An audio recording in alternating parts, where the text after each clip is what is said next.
次は櫛で通しながら乾かしていきます。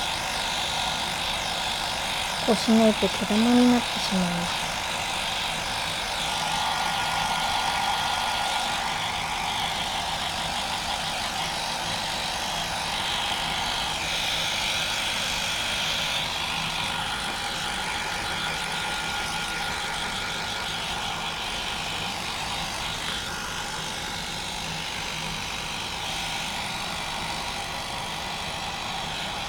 はい。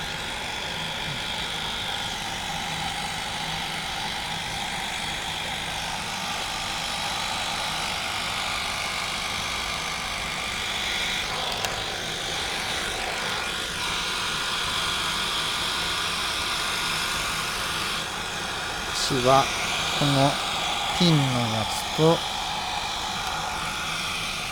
すくやつですね。すくやつはこのお尻のこの辺とかですね、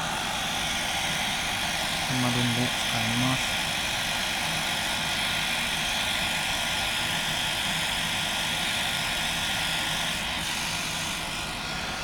背中とかはラバーブラシですね。こうやると